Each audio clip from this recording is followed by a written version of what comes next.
November 2nd. Turkey and the United States mutually lift sanctions on their justice and interior ministers following the release of U.S. pastor Andrew Brunson, paving the way for the normalization of relations for both countries. November 5th. The United States Secretary of State announced that they imposed new sanctions against Iran, while 8 major importers of Iranian oil were waived from the sanctions. November 7th. According to the results of the U.S. midterm elections, Democrats take control of the House of Representatives for the first time in 8 years, while Republicans win the majority in Congress. November 9th. One of the biggest wildfires in American history started in California, where 88 people were killed and thousands of people had to evacuate. November 12th. Comic book genius Stan Lee, the architect of the contemporary comic book and creator of many characters such as Spider-Man, The Incredible Hulk, and X-Men, passes away at the age of 95. I think this is going to go top. November 16th. World nations unanimously approved the new definition of kilogram, which the new formula is expected to be more accurate to measure very small or very big masses.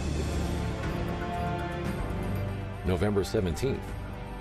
Nationwide protests start in France against French President Emmanuel Macron's planned hikes in fuel taxes, but have since widened into a movement against the government's economic policies, which are entitled as Yellow Vest protests. November 19th. Turkish President Recep Tayyip Erdogan and Russian President Vladimir Putin attend construction completion ceremony of Turkstream gas pipeline in Istanbul.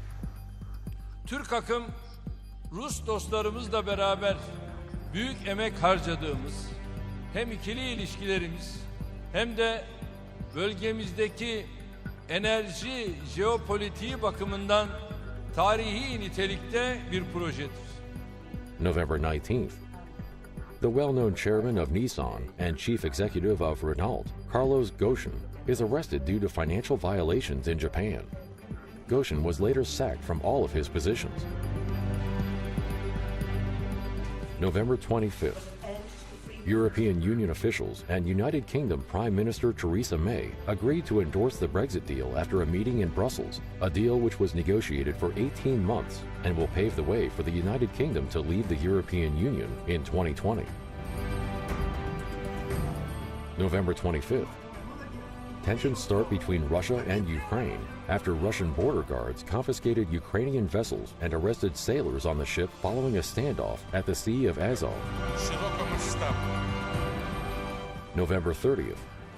World leaders gather in Buenos Aires, Argentina, for the 13th G20 meeting, where tensions between U.S. and China following trade wars and Saudi isolation due to the Khashoggi murder becomes more evident. December 6th.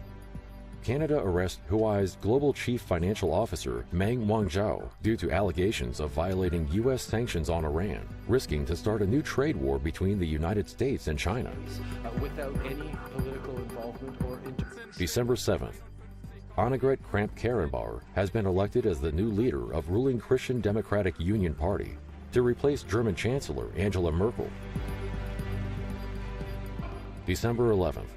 5 people died in Strasbourg after a gunman opened fire at Christmas market, causing the panic in France and at its neighboring countries. December 19th.